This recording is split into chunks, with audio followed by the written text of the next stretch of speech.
She was already engaged before the ink on our divorce papers was dry. I know that now.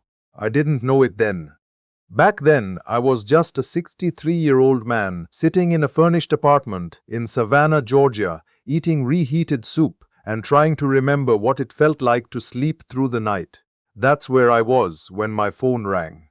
Not in some dramatic moment, not standing at a crossroads, just sitting there in a $200 a month apartment that smelled like someone else's life, with a plastic bowl of tomato soup and a television I hadn't turned on in 3 days.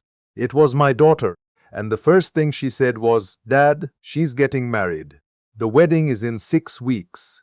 I didn't say anything for a long moment. I just sat there listening to the hum of the refrigerator. "Dad, you okay?" "Yeah," I said. "I'm okay."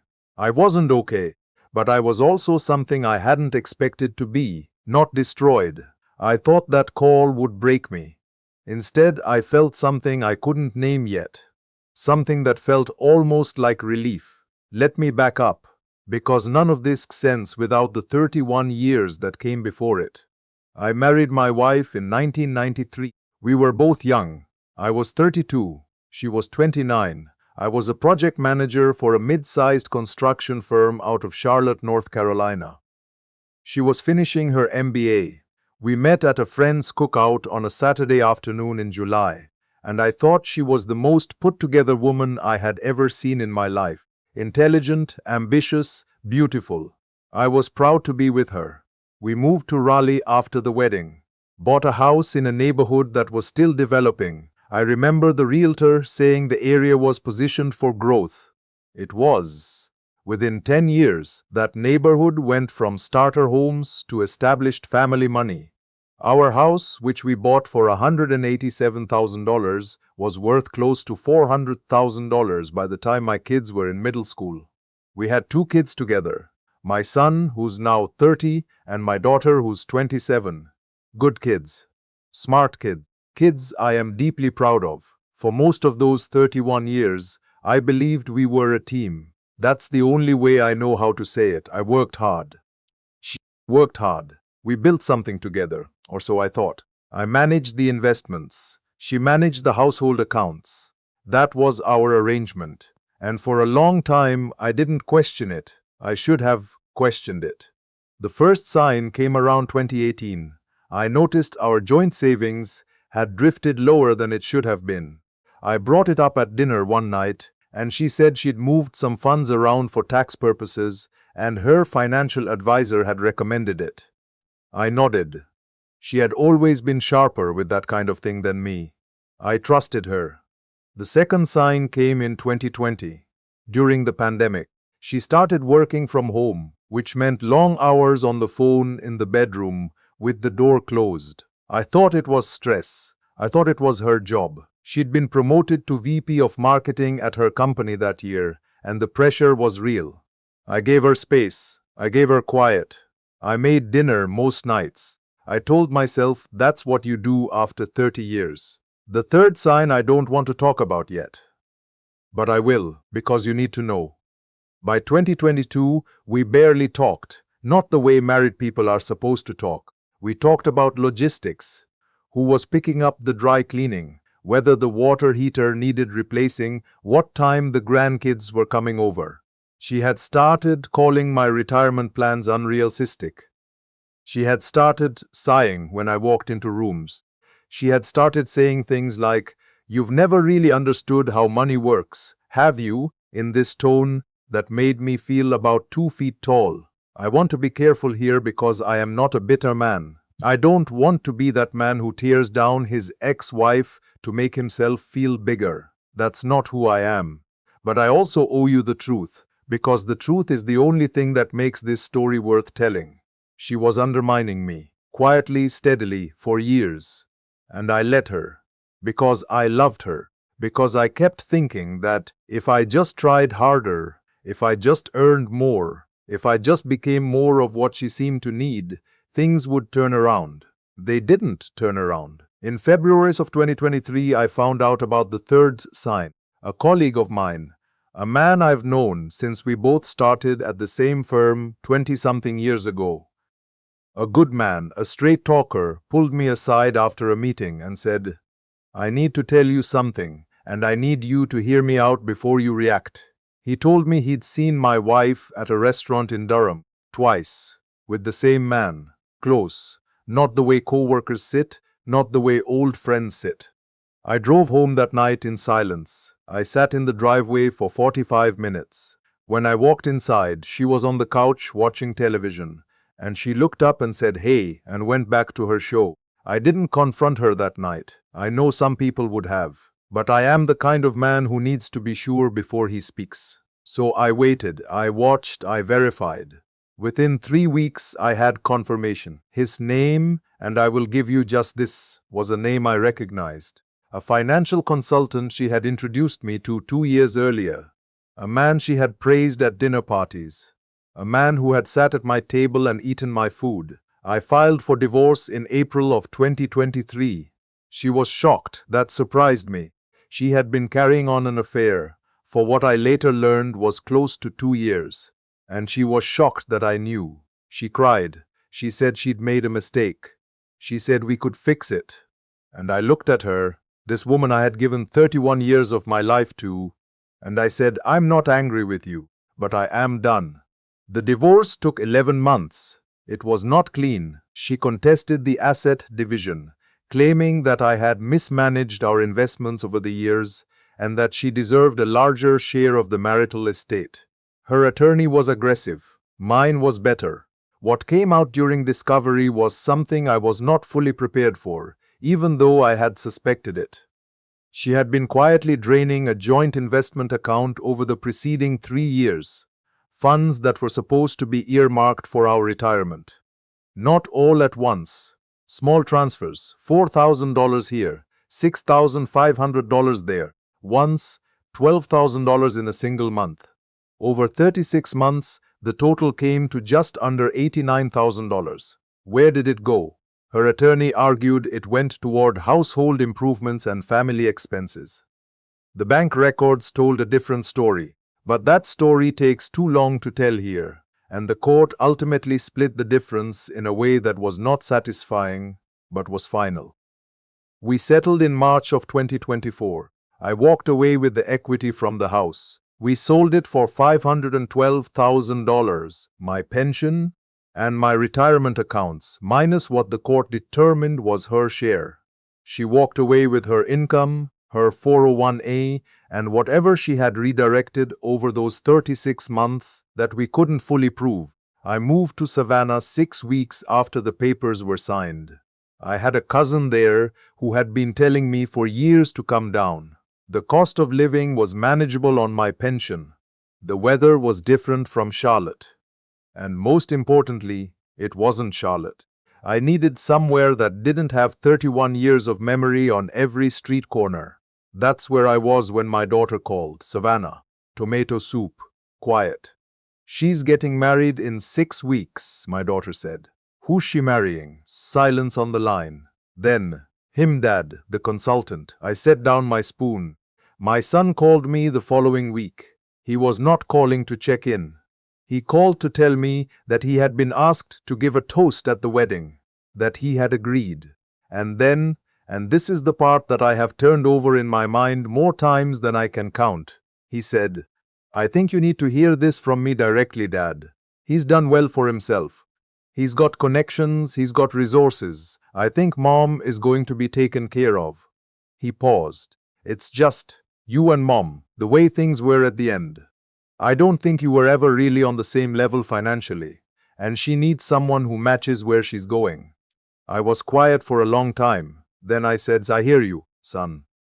And I hung up. I won't lie to you. That call hurt in a way I didn't expect. Not because of what he said about the man, but because of what he said about me. 31 years of working, of building, of sacrificing. And my own son was sitting somewhere telling me I wasn't enough, wasn't on her level, that she needed someone better. I'm 63 years old. I have managed teams of 40 people. I put both my children through college without student loans. My son through an engineering program that cost $54,000 a year, and my daughter through nursing school. I have never missed a mortgage payment, never defaulted on a debt, never asked anyone for a single dollar I didn't earn, and my son told me I wasn't on her level. I went for a long walk along the river that evening. Savannah in the spring is something. The Spanish moss, the old brick, the smell of the water. There's a quietness to that city that I needed badly in those months. I walked for almost 2 hours, and somewhere near the middle of that walk, I made a decision. I was not going to be angry. I was not going to reach back. I was not going to say another word about any of it, to my son, to my ex-wife, to anyone. I was going to do something I had never done well in my life. I was going to let go. The wedding was on a Saturday in late May. I know because my daughter texted me that morning, just 2 words, thinking of you. I texted back a heart. Then I put my phone down and went to the farmer's market 2 blocks from my apartment and bought a pound of Georgia peaches and sat on a park bench and ate 2 of them in the sun. That afternoon my daughter called. I almost didn't answer, but she's my daughter. I always answer. Dad, she said, and her voice was different, lower, like she was somewhere private. Something happened at the wedding. You need to know. She told me that the reception had been going smoothly. The venue was a country club in the Research Triangle, the kind of place with a long circular driveway and white tablecloths on every table. My son had given his toast. Apparently, it was eloquent. He talked about his mother's strength, her ambition, her future. And then, during the cocktail hour, a woman had approached my ex-wife, an older woman, well-dressed. Someone my daughter didn't recognize. The woman had leaned in close and said, quietly, but not quietly enough, congratulations. Although I have to say, I'm surprised you didn't know. His last wife certainly did. And then she turned and walked away. My daughter said the color drained from my ex-wife's face in real time. She excused herself, went to the restroom, came out 15 minutes later, and for the rest of the evening she was present in body only. What did the woman mean? I asked. Dad, my daughter said, he's been married before, twice. His second wife divorced him 3 years ago. There was a civil case, financial fraud. He settled out of court, but the records are public. He was managing her accounts and other accounts, and there were significant discrepancies. She paused. Mom didn't know any of this. She found out tonight at her own wedding reception, with 140 people in the room. I sat down on my couch. I didn't say anything for a moment. Dad, she called me crying on the way home. She wants to talk to you. She wants to talk to me? She said you always knew how to look at things clearly, that you were the one who could always see what was really there. I looked at the window. The light outside was going gold the way it does in Savannah at early evening. I thought about 31 years. I thought about the restaurant in Durham. I thought about $89,000 in small transfers. I thought about my son on the phone saying I wasn't on her level. Tell her I hope she's okay, I said. Tell her I mean that. That's it? That's it. I didn't call my ex-wife that night. Not because I was cold and not because I wanted her to suffer. I want to be clear about that. I genuinely truly hoped she would be all right. But I also knew that whatever she was facing now was hers to face. I had already carried what was mine. I had already done the work of climbing out of that hole. I wasn't going to climb back down into it to help someone else up. Not after everything. What happened over the following weeks, I learned in pieces, mostly through my daughter. The man she had married had in fact been managing their joint assets even before the wedding. They had consolidated several accounts in anticipation of the marriage. Within the first month, she discovered that certain funds she had moved into a joint account before the wedding had been redirected. Her attorney, when she consulted one, told her the situation was complicated. The word complicated, in legal terms, usually means expensive and slow. I don't know how it resolved. I made a choice not to track it. Not because I don't care about the mother of my children, but because some chapters have to close before others can open. My son called me in August, 3 months after the wedding. He didn't say much in the first few minutes. He asked about Savannah. He asked about my knee, which I'd had scoped in June. He asked whether I was eating well. And I answered all of it patiently, because he is my son, and patience is something I have had to learn the hard way. Then he said, "Dad, I think I said something to you a while back that wasn't right."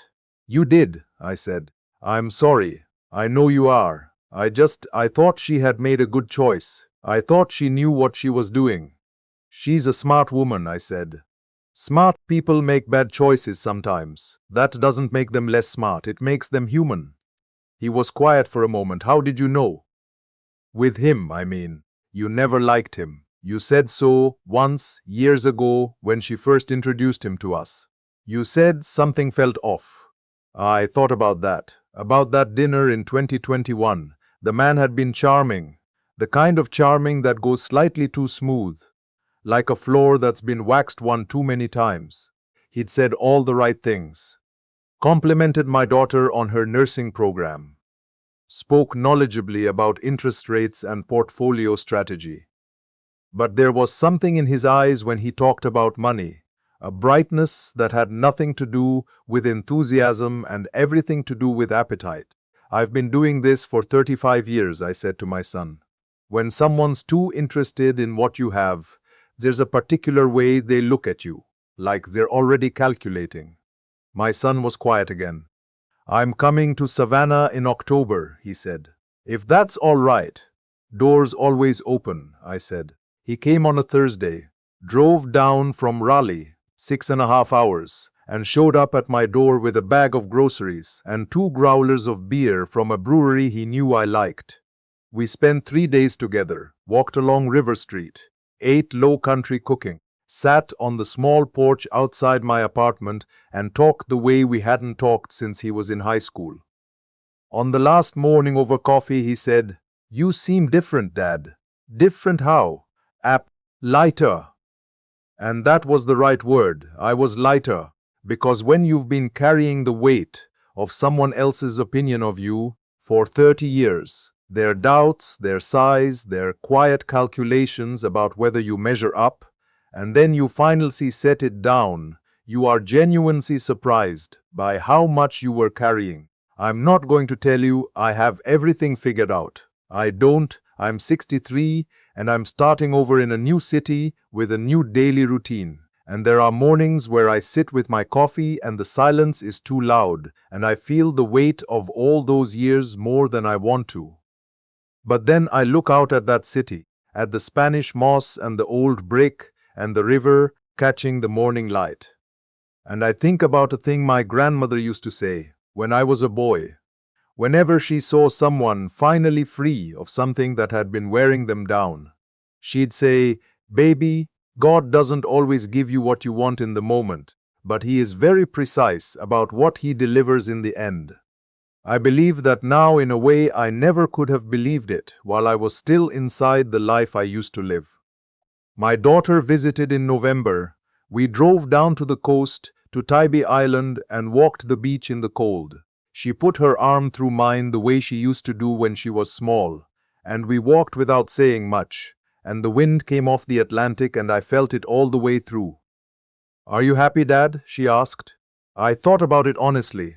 Not the polished answer, the real one. "I'm getting there," I said. She leaned her head against my shoulder for a moment. "That's enough," she said. "That's plenty." And she was right. After 31 years of trying to be enough for someone who had already decided I wasn't, just being on my way somewhere was more than enough. It was everything.